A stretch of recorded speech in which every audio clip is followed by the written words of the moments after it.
Okay, and moving on to the final product, sort of, kind of. All right, so guys, in terms of like the graphic quality, when I export this, I want you to be aware that all of the stuff that we did with, hatches and pochets and shading and overlays, all of that stuff still applies to this, right? Because this is still a section.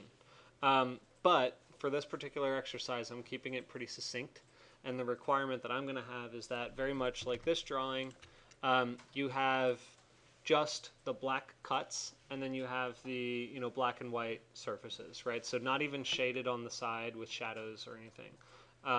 We're just going to do, the cut lines for the walls are going to be pochade in black, and then the surfaces are just going to be black line, white surface. Okay. So the export process. Do you guys recall when we did the export process before, we actually created a little box? Do you remember what that box was for? For which one? For When we did an axonometric view.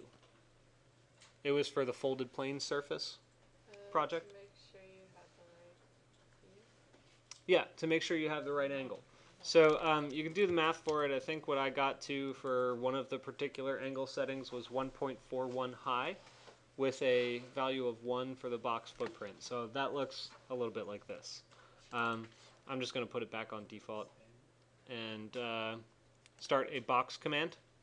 And for me, rather than trying to hover it back into place, I'm just going to, put it somewhere in space and then move it here. I'm just going to hover off the smart track and start it relatively close to my model. So here I sit in space next to my model, starting a box command. I say at 1 foot, comma, 1 foot, comma, 1.41 feet.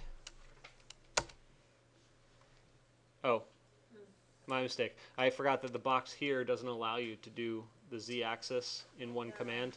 You have to type it in after. So 1.41 feet. And that's what I get is this tiny little box here. And the best way to go about this is to switch into wireframe so that you can see this little box, so that you can see both corners of it. So let me go back into shaded, right? This is my front corner. Go back into wireframe, that's my back corner, right? So when I set my camera, if I'm doing an axonometric, that means you're looking down at it from a particular angle. So when I do place camera and target, I'm going to place my camera here on that corner, right? The front corner. And the target is going to go on the back corner so that I'm looking down at this exact angle. Does that make sense? Yes. Okay. The other thing that we need to do, if you recall, is switch it to parallel projection. Because all of this, remember we did lens changes, all of those are perspective constructs, not parallel. So when you switch to parallel, you'll notice that the lens length turns off. That's because there are no converging corners in parallel, unless they're drawn at a 90 or at a particular angle that's not skew. So I right-click on the view tag. I say set camera, and then place camera and target. And then it says the new camera location, which I just mentioned to you, is going to be right here. And then the new target location, which is going to be back there. And remember to make sure that you have project turned off in this setting. So it should look like this. If you do not have project turned off, what you're going to wind up with is this. You're going to, camera location is going to be here. And notice how that white line is carrying it all the way down to the 0 value. And then right there, and it's actually going to be an elevation view. Like that. That's not what you want. Okay, project off. It's going to be from here to there, not an elevation view. Make sure you do not rotate your camera off plane because you need to zoom out and then zoom back in exactly on your model to get the information. Otherwise, if you rotate it, it's going to shoot off like that, and it's not going to be the proper angle anymore. So I'll do that once more. There, there, zoom out, zoom back in, get the information. Any questions on that? Okay. So now let's export. There's something to be aware of here. Remember that anytime you do a section, right? So we just switched from purely axonometric discussion to purely section discussion. Anytime you do a section, you need two sets of information. You need to separate the section cut lines, right? So that's only the lines that are in the plane that's being cut. And you need to separate the background information. So that's anything that falls behind the section cut line. So in this particular case, we have two section cuts, or technically it's one, and you can mirror it or rotate it with a copy. But I'll show you, I guess you could do it either way. Actually, you know what? I want to test that. I want to see if that's going to work. So when I type in section, it's going to ask me to select the objects for the section, which, and pay close attention to the perspective view here. If in the top view, I select all of the left side, like that, and I hit enter. And it asks me for the start of the section, which I'm going to place right here at the corner, and then the end of the section, which I'll place right here. That's the information I get. And remember, I'm not rotating here, I'm just looking at it. Okay, so that's the information I get. That's my sectional information. If I want to, and remember, this is a split section, right? So I just took that one cut and I split it 90 degrees. So theoretically, all I should have to do is just mirror this on a 45-degree angle, and it should show up on the opposite side. But I'm going to be a little bit more controlled. Well, I don't have any curves in it, so it doesn't matter. Let me do this. Mirror. I'm going to mirror here on a 45-degree angle. I'm holding shift to put it on a 45-degree angle like that. So now I can do SEL CRV, and those are all of my curves. Oh, I forgot that I have those. Hold on. Let me turn that layer off. SEL CRV, and I have all of those. So it looks like I was right. So theoretically, if you do a split section, you only have to actually cut the section once. If you're doing a quarter section, it's a little different. You have to cut it twice. So we learn to have this section or no?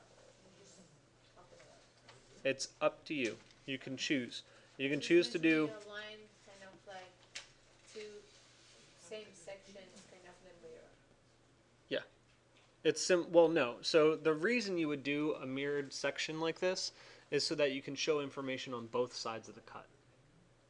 Yeah, but if you wanna, this section is going to be, because that kind of like has a line in this section AA, for example. So it's going to be one here and exactly mirror that way. All right?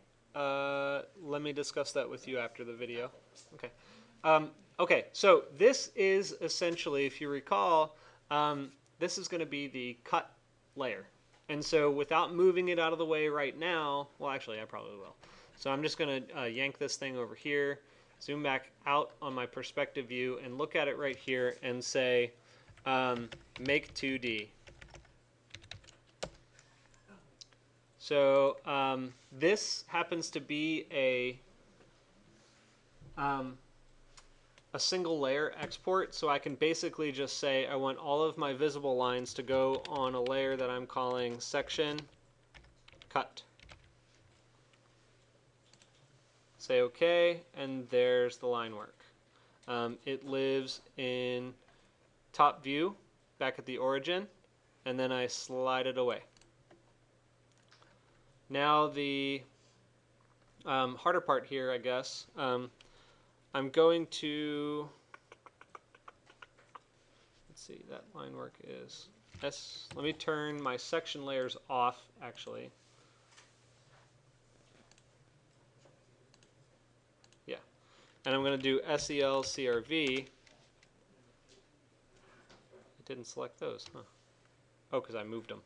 They're over there. Okay. So they're gone. SEL PT. I'll get rid of those vertices. I don't like those. They just get messy when you bring it into AutoCAD, so I'll delete those too. But if I turn contours back on, now I can do the background information. So remember, just a reminder, right now in the perspective view, since I set my camera, I have not rotated at all. It's still just zoom in, zoom out. So I'll select all this. I say make 2D. And you can retain the source layers if you want to play around with the layer line weights. I will here in case I want to. So I'm going to maintain source layers.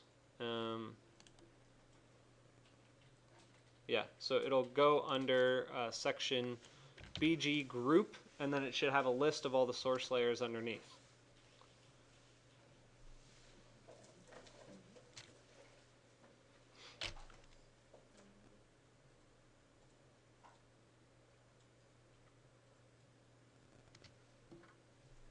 There we go. All right. So you see what we're working with down here. Now we have all of the background information for our section ready to go into AutoCAD. So let me turn these layers back on. There's our cut, there's our background information, and we're ready to go in. So what questions do you have at this point? Okay.